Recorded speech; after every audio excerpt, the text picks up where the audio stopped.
High court का फैसला, 300 से ज्यादा अशिया पर रेगुलेटरी ड्यूटी खत्म। चाइनीज सनतों को 11 अरब रुपए की टैक्स छूट, मुकामी सनतकारों का एहतिजाज। क्या इंतखाबात से कबल कौमी एयरलाइन को फरोख्त कर दिया जाएगा?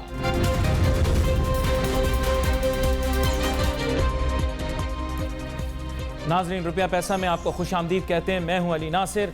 आज जिस मौजू के ऊपर हम बात करेंगे वो है PIA, हमारी अपनी नेशनल फ्लैग कैरियर, जो कि एक ज़माने में दुनिया में बड़ा नाम रखती थी। हम जहां जाते थे और जनाब कमाल करते थे, और वो कमाल की ही बात की जाती थी। बाकमाल लोग। आज पता नहीं क्या हुआ इस एयरलाइन को कि उसके हालात ऐसे हो गए।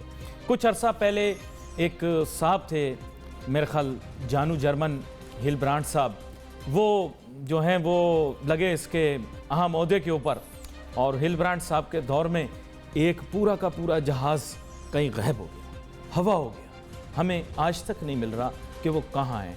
कभी कह रहे हैं वो यहाँ हैं, कभी कह रहे हैं वो वहाँ हैं। खैर, उन्होंने पेश कर दिया कि जी फ़लाँ जगह के ऊपर है, लेकिन इसके ऊपर भी तहकीक हो रही है कि जनाबे वाला क्या क्या हुआ। फ़ौरन COO को लाना जो है वो बुनियादी तौर पर थोड़ा सा मैं कहूँगा कि भारी पड़ गया PIA के लिए, क्योंकि फिर उसके बाद कोई चीज़ हमने देखी नहीं होते हुए।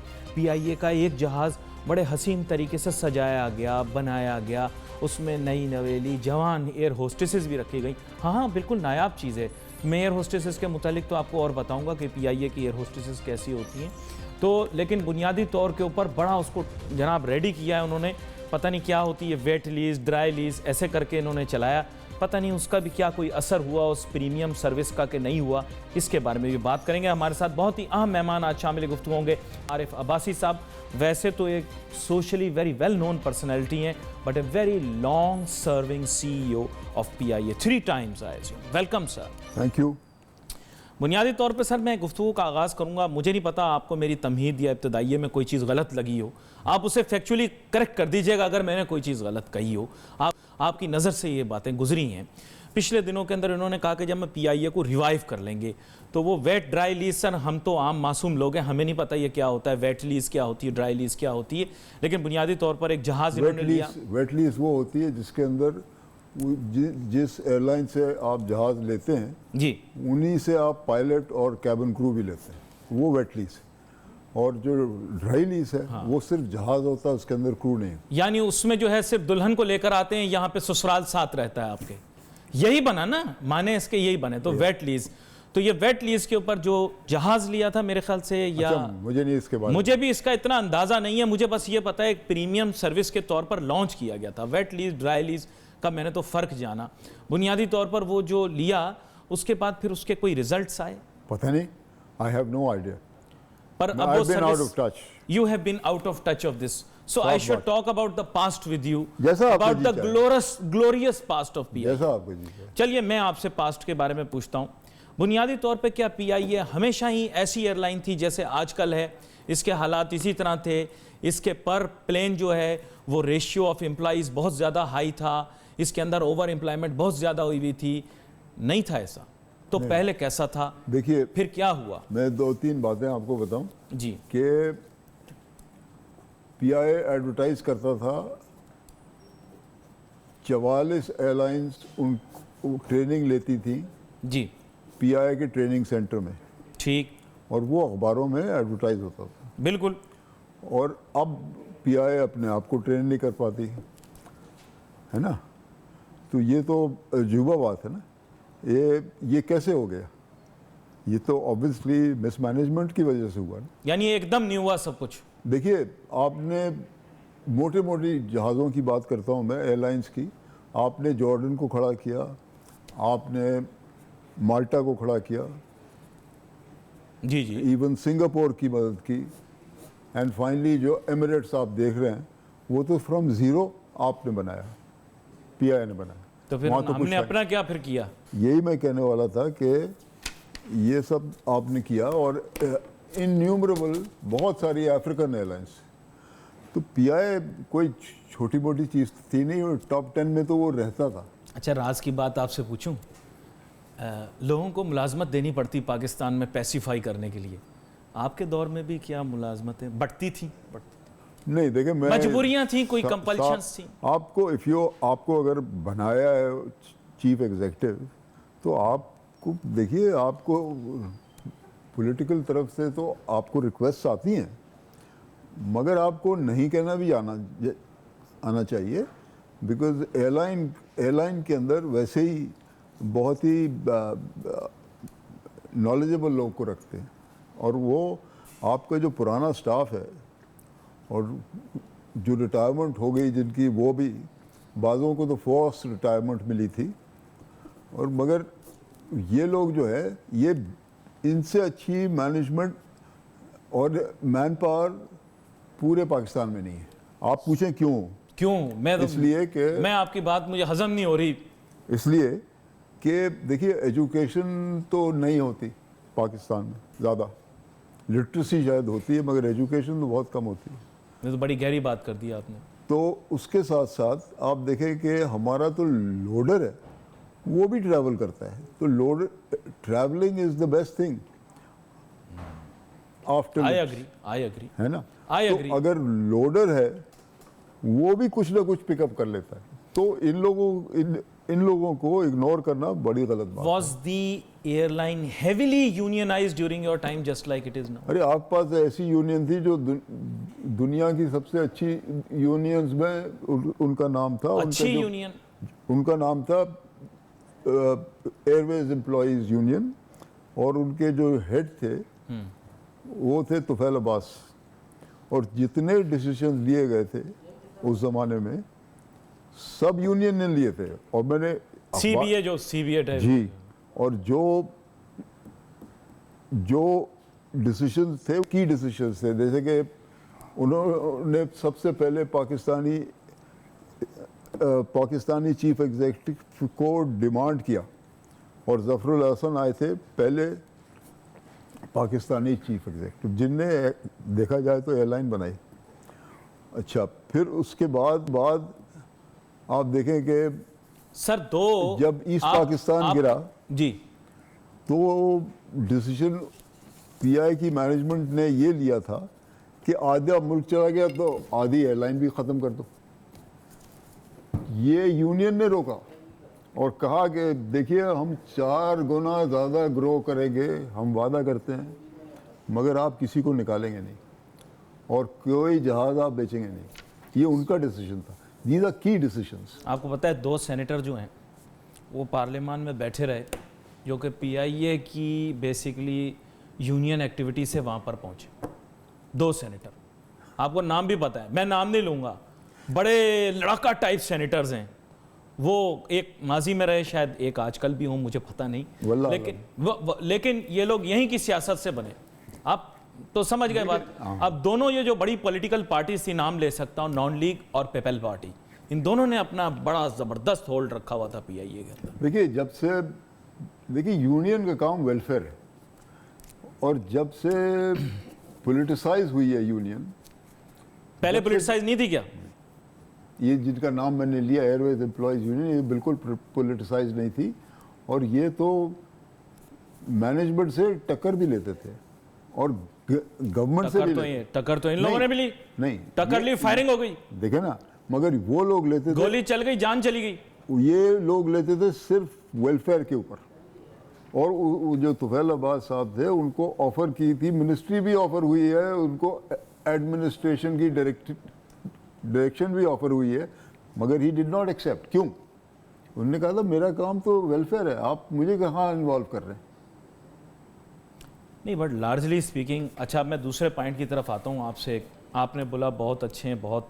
देखिए सर, एक एयरलाइन की पहचान, पहले भी मैं काफ़ी दफ़ा प्रोग्रामों के अंदर कह चुका हूँ, उसके कैबिन क्रू, उसकी एयर होस्टेस, उसके फ़्लाइट पर्सर से होती है। आपकी फ़्लाइट में जाएं तो इतनी बुज़ुर्ग मर्दो ख़वातीन होती है। With all due apology, I don't discriminate on the basis of age, but basically main aim ये होता है कि air hostesses are fashion icons in all airlines. आपने एमिरेट्स की बात की, एयर होस्टेस को आप देखें, हर कलर की होगी, हर रेस की होगी, हर लैंग्वेज बोलती होगी, but they are fashion icons. लेकिन हमारी तो ऐसी होती हैं, वो दिल, मतलब मुंह से जो है ना वो मुंह से स्पॉन्टेनियसली निकल जाता है, खाला जरा पानी देना, फुफ्फो जरा चाय लाना।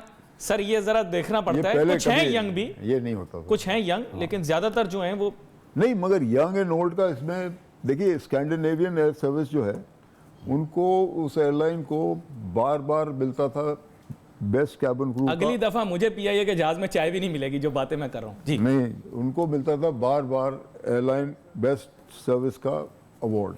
हमें मिला था? नहीं, स्कैंडिनेवियन एयरलाइंस को। वो उनकी जो स्टुअर्डेसेस हैं उनका एवरेज एज क्या आया था? ओवर 40। बट सर्विस क्वालिटी भी तो होती है ना, A1 और सर्विस क्वालिटी भी होती है। यहाँ पर एक छोटी सी ब्रेक लेनी है, फिटनेस। एक छोटी सी ब्रेक मुझे लेनी है। डेफिनेटली ये जो काम होता है ये बड़ा स्ट्रेनियस होता है। बहुत सारे लोग कभी कभार नाराज हो जाते हैं कि मैं इस तरह की बात कर देता हूँ, but reputation of N airline is largely reflected by cabin crew, by pursers and air hostesses, and of course traffic also. Let's take a short break.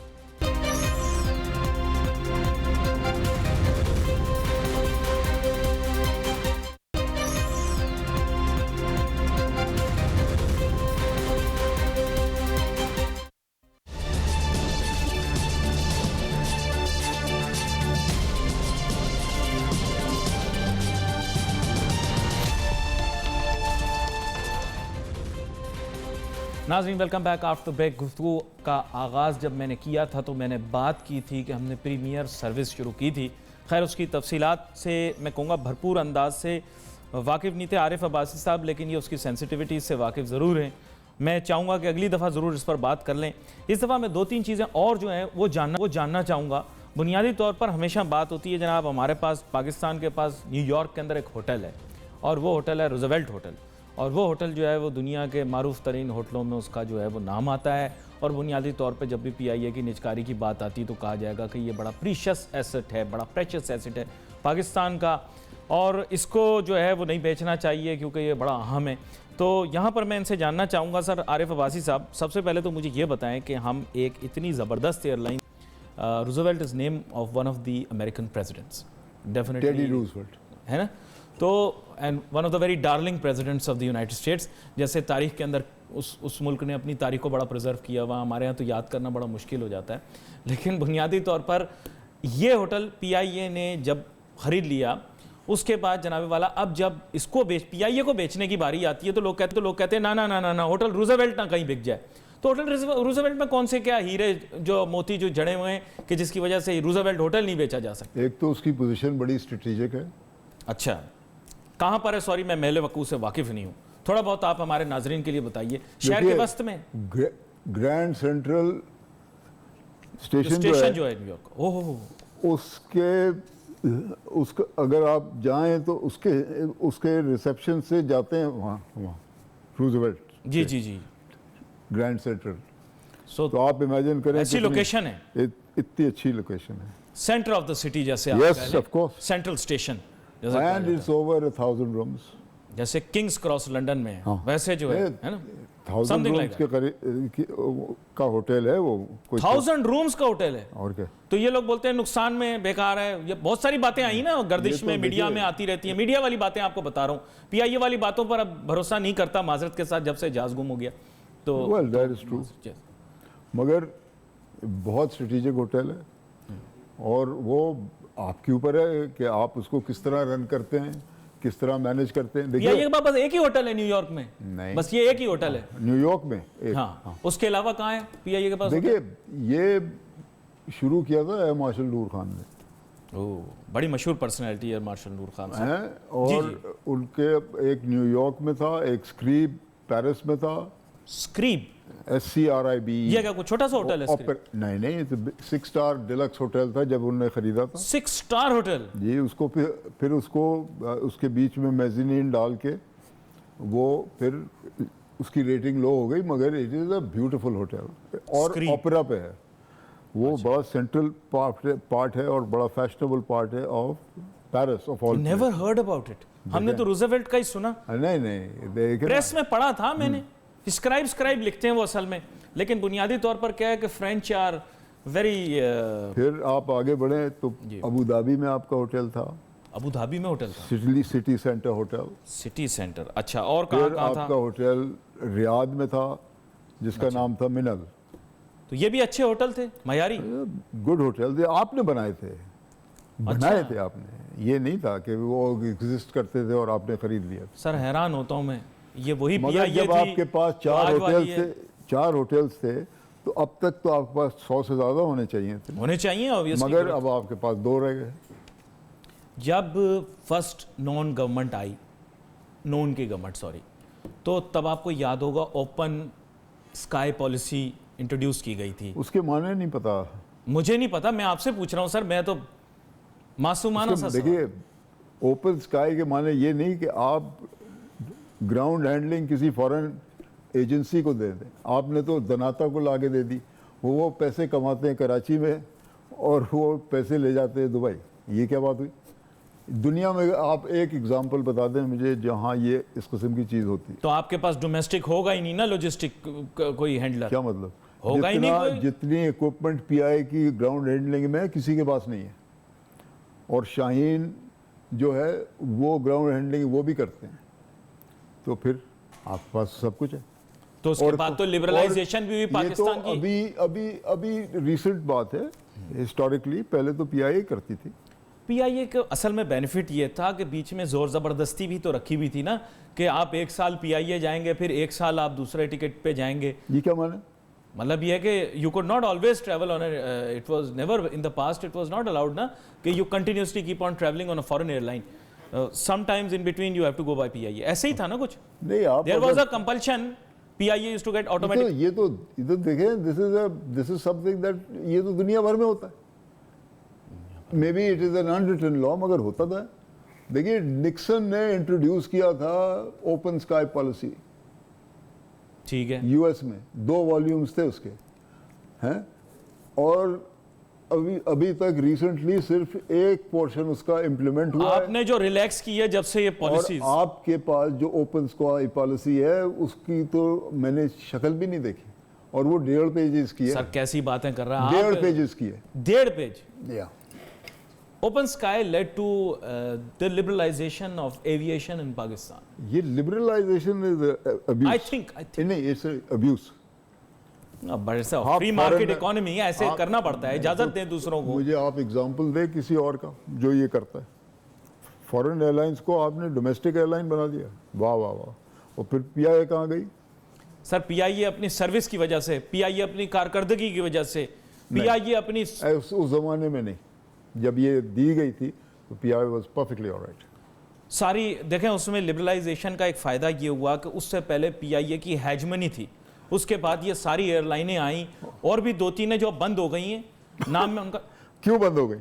वो एक आदि का टायर जो था किसी टायर पंक्चर शॉप पे ठीक हो रहा था, नहीं, वो आप नहीं। लोगों ने तस्वीर लेकर लगा दी। नहीं, ऐसे जहाज का टायर ऐसी छोटी छोटी चीजें थी ना, मगर वो ठीक तो- है नहीं थी, आप ये बताएं। मगर आप ये बताइए कि वो बंद क्यों हुई? बंद इसलिए हुई कि उन्होंने जितने पेट्रोल या फ्यूल इस्तेमाल किया था, स्टैंडिंग एंड लैंडिंग चार्जेस थे, किसी ने दिए? किसी ने नहीं दिए। क्यों? They were not qualified to be airlines, otherwise अभी तक चल रही होती। तो 2-3 चल रही हैं। कौन सी? अब मैं नाम लूंगा तो फिर ऐसे ना हो इस्लामाबाद में बातें शुरू हो जाएं। तो उसमें क्या बुराई? नहीं, बात ये है कि वो तो मैं चाहता हूं कि बातें हों, लेकिन बुनियादी तौर पर ये जो 1-2 एयरलाइंस हैं, 2-3 कह लूं, एक नई भी आई है, वो तो आती रहती है। नहीं तो फिर ये क्या है? ये बात इम्प्रूवमेंट, देखिए, it's a good thing. No it's not. आप फिर पूछते हैं मुझसे कि एयरलाइन पीआईए खराब क्यों हो गई?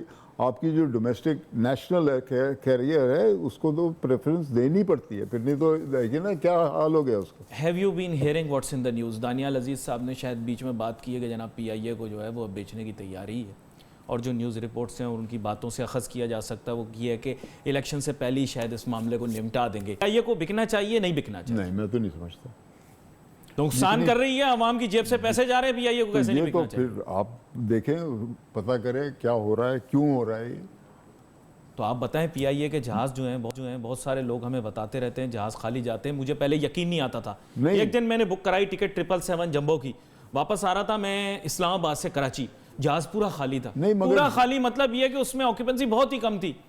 तो मुझे मगर बताएं आप इसका ये जिम्मेदार बताइए कौन है? कि इतनी बड़ा जहाज जो है वो डोमेस्टिक फ्लाइट्स करने के लिए, वो तो इंटरनेशनल वो इंटरनेशनल के लिए ही जा रहा था, रास्ते में मतलब ये कि हमें लेके जा रहा था, लेकिन फिर कुछ गड़बड़ तो होगी ना कि जो जहाज खाली जा रहा है, जो भी है 1.5 सवा घंटे पौने घंटे की फ्लाइट, पौने 2 घंटे की फ्लाइट है, तो उसमें जो है वो कम से कम ट्रैफिक तो कोई ना कोई तो होना चाहिए जहाज में सर, फ्यूल चार्जेस तो होंगे ना उसके, and it's not for short routes, right? It's very expensive for short routes. Long route का जहाज है, इसका जो इंजन है they are the most powerful. You are wasting one of the most latest aircrafts in the fleet. Absolutely, मगर ये तो management की फॉल्ट हुई। तो अगर है ही नहीं, कस्टमर ही नहीं है, तो कस्टमर क्यों नहीं है?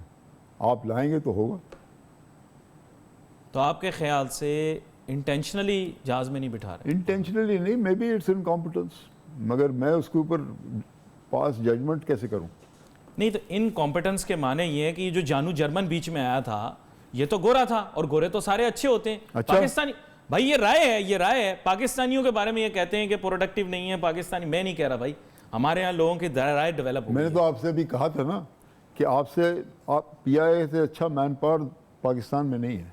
सर ये तो आप क्लेम कर रहे हैं ना। नहीं, क्लेम नहीं कर रहा हूँ, इट्स अ फैक्ट। इसलिए कि उन्होंने दुनिया भर में दिखा चुके हैं वो कि क्या किया था उन्होंने। But that happened a long time. No, not a long time.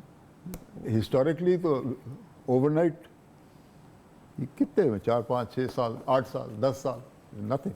उससे पहले ठीक थी? Of course. उससे पहले बैलेंस शीट ठीक थी? नहीं, आपको गड़बड़ पता तो है, काफी अरसे से, हादसा अचानक नहीं होता आपको सर। तो पता है कि मैंने तो आपको बताया है कि क्या आप पीआई के अचीवमेंट थे। देखिए, अब आप मेरी बात सुने। या मैं सुनता हूं आपकी बात, आप ये बताएं। अटलांटिक जो है फ्लाइट, उसके ऊपर जितनी कट थ्रोट मार्केट है दुनिया में नहीं है। नहीं है। और पीआई की जो सीट फैक्टर था सबसे ऊंचा था। But you know you are not in the Atlantic race. अब आप अटलांटिक में नहीं है, नॉर्थ नहीं, अमेरिका तो आप नहीं जाते। पूरी बात सुन लेना। जी। तो क्यों नहीं है? इसलिए कि आपकी मैनेजमेंट खराब हो गई। अच्छा, फिर आप देखें कि आप दूसरी चीज़, आपकी जो रेगुलरिटी थी इट वाज नंबर 1, और वो भी आप एडवर्टाइज करते थे, आप पैसे दे के। क्या आप ऑन टाइम है? ऑन टाइम है, मगर it was the highest in the world. Really? Yes, and आपकी जो रेटिंग थी ऑलवेज इन द टॉप 10। अब ये एक तो वो गुम अचंभे गई की है। बात है कि हम पीआईए के मुतालिक ही बात कर रहे हैं। ख्वाहिश और कोशिश यही है कि आगे आने वाले दिनों के अंदर पीआईए से मौजूदा यानी सर्विंग भी कोई हमें शो के अंदर ज्वाइन करे और कुछ सफाई हमारे सामने पेश करे। आखिरकार अवाम जानना चाहती है कि इतनी ज़बरदस्त एयरलाइन को क्या हो गया। Let's take a short break.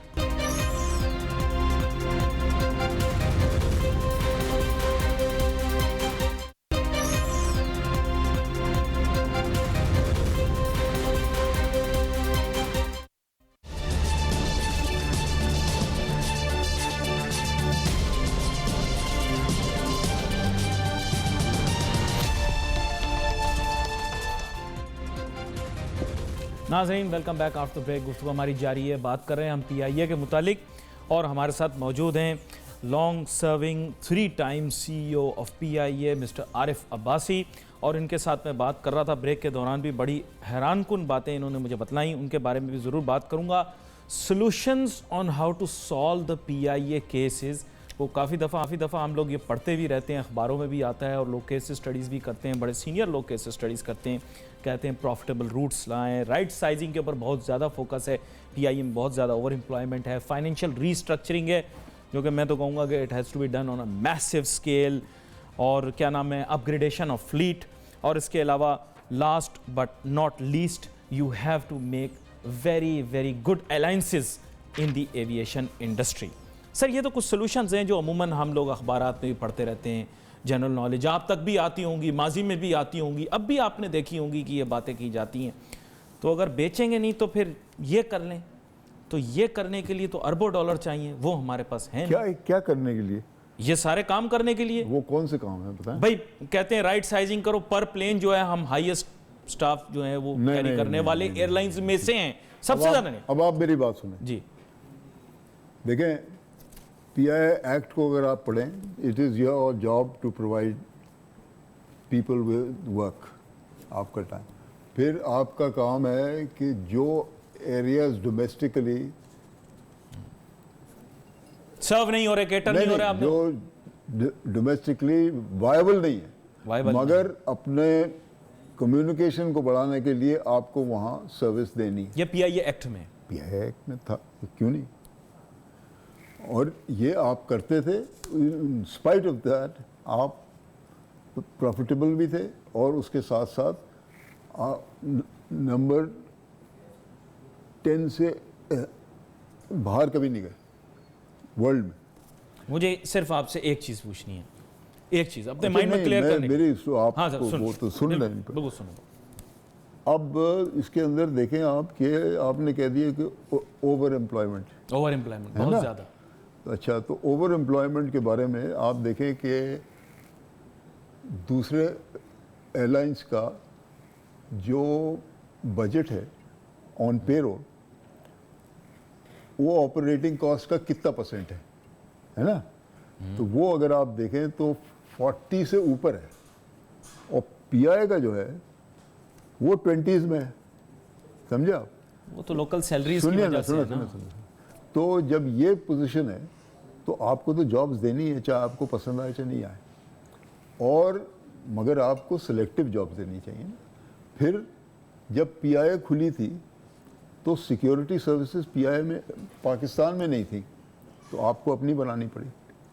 फिर जब PIA खुली थी तो आपको मेडिकल सर्विसेज नहीं थी, आपको अपना अस्पताल खोलना पड़ा। एविएशन मेडिसिन नहीं था, तो आपको अपने अस्पताल में डालना पड़ा। These are all expensive. फिर मोटर ट्रांसपोर्ट जो थी वो अवेलेबल नहीं थी, आपको अपनी खोलनी पड़ी। और उसके साथ साथ these are expensive pastimes. और फिर किचन स्टाफ जो था, केटरिंग जिसको कहते हैं, वो सब एयरलाइंस आउटलेट करती हैं कि आप कर लिया आउटसोर्स कर दी, मगर आपको अपनी करनी थी, इसलिए कि यहाँ पे कोई थी नहीं, आपकी अपनी की ना करनी पड़ी। ये सब ओवरहेड्स हैं जिनको आप बड़े आराम से हैंडल कर सकते हैं कि इनको डिफरेंट प्रॉफिट अर्निंग सेंटर्स बनाएं, इनके चीफ एग्जीक्यूटिव्स बनाएं, और वो फिर ऑपरेशनल हो जाएगी। PIA जिसको आप कहते हैं कि ओवर एम्प्लॉयमेंट, वो थिन हो जाएगी और PIA चलती रहेगी। फिर आप देखें कि ओवरऑल शॉप है दुनिया भर में ख़त्म हो गई हैं, आपके यहाँ तो है। फिर आप बताइए कि ये जो आपके पास है वेपनरी मैन्युफैक्चरिंग प्लांट, ये क्यों है? वेपनरी तो PIA का काम नहीं है, ये तो आप एयरफोर्स को दें। इसका मुझे इल्म नहीं है, इस वजह से मैं कुछ कह नहीं सकता। नहीं है, मगर मैं तो कह रहा हूँ ना, मेरे जो इल्म है, एयर वाइस मार्शल वहाँ पे अपॉइंट होता है। पता नहीं मेरे पैरों को आग लग रही है सर, एक सेकंड मैं ज़रा बुझा लूँ। आप मुझे इतनी ऊंचाइयों पे न ले जाएं, सूरज के नज़दीक, कहीं मेरे पर जल ना जाएं, मुझे ज़मीन तो पर ये ले आएं। आपने देखा ना कि ये सब चीज़ें PIA को करनी पड़ी, और PIA ने जो जिसको कहते हैं ना कि पायनियरिंग सर्विस की है, ये जो आप फ्लीट अपग्रेडेशन के बारे में बताएं। फ्लीट अपग्रेडेशन तो is never been a problem. आप you were the first airline to go to China, first airline. और जब अमेरिका एम इसके जो हमारी फ्लीट है, ठीक है, अमेरिका ने, नहीं ठीक है या नहीं ठीक एक जमाने में तो बहुत, नहीं ठीक है, 747 नंबर हमारा जहाज उड़ा करता था। नहीं, मगर ठीक है या नहीं है तो आप अंदर बैठ के सीखेंगे। देखिए रिफर्बिशिंग एक इंडस्ट्री हो गई है। A380 लेकर आ गए, क्या नाम है अपना, और उसका A380 ले आया, और उसके बाद अब 350 भी आ गया एयरबस का। तो ये तो नए मॉडर्न एयरक्राफ्ट्स आ गए दुनिया के पास। हमारे पास भी अच्छे हैं, ऐसी बात नहीं है। देखिए एयरबस से मेरे ख्याल आपने भी जहाज खरीदे होंगे, नहीं? अरे हमारे पास है ना एयरबस जो है, जहाज खरीदे में, लेकिन अभी जो लेटेस्ट तो A380 वगैरह आ गया, बोल रहे हैं गवादर के उसको खरीद के आप क्या करेंगे? उसमें तो 500 लोग बैठते हैं, और आपका कौन सा एयरपोर्ट है जो उनको केटर करेगा? अगर दो एयरलाइन, गवादर का बनेगा कुछ, दो जहाज अगर रुक गए, लैंड कर गए, तो आप कितने लोग होंगे, है ना? और ये एप्लीकेबल है दुनिया भर की एयरलाइंस में। मैं तो फर्म बिलीवर हूँ कि this is not a good aircraft to buy. You are a firm believer, you always went with Boeing. मगर नहीं, हमारे पास एयरबस भी है, सब है। हमें तो मगर बोइंग जो आजकल मैन्युफैक्चर कर रहा है, वो उसको उस जहाज़ को किसी ने देखा है? सो आप फिर भी Examine फील किया। करते हैं कि ये सिख एयरलाइन हमें रिटेन करनी चाहिए, हमें नहीं बेचनी चाहिए, जब तक अरे, सारी दुनिया बोल रही बेच दो, आप कह रहे नहीं। और स्ट्रेटेजिक मैं तो कहता जाऊंगा। और जो अलायंसेस पहले हुई थी उनसे आप मुतमईन नहीं है, जो बीच बीच में अलायंसेस की इन्होंने एयरलाइंस के साथ कुछ रूट्स कैसे दे की? दिए? क्योंकि आप तो एयरलाइंस बनाते थे, आप उनके सबॉर्डिनेट नहीं बनते थे। आपके ख्याल से वो ऐसी चीज ये एटीट्यूड जब तक नहीं आएगा एग्रेसिव, आप कुछ नहीं कर सकेंगे। मुझे तो इतने सारे ढेर सवालात आपसे पूछने थे, जिनमें यह भी सवाल था कि क्या PIA को चलाने के लिए लाइन पायलट होना जरूरी है? ये क्या सब दुनिया PIA भर की में ट्राई हो बहुत चुका सारी है। बातें हैं जो मैंने आपसे पूछनी थी, लेकिन वक्त मेरे पास बहुत मुख्तसर है। मैं आपको मेरी जल्दी से ख्वाहिश बताऊं। होगी आने वाले दिनों को, सर मेरे पास चंद सेकंड मैं खत्म हो आपको- गए, लेकिन मैं आपसे गुजारिश करूंगा कि आगे आने वाले दिनों के अंदर आप हमें थोड़ा सा वक्त इनायत कीजिएगा, तो हम इस मौजू को मुकम्मल करेंगे। नाजरीन, यहाँ पर मैं आपसे इजाज़त चाहूँगा और हम फेसबुक के ऊपर आपके मैसेज का वेट करते हैं। सी यू टुमारो। अल्लाह हाफिज़।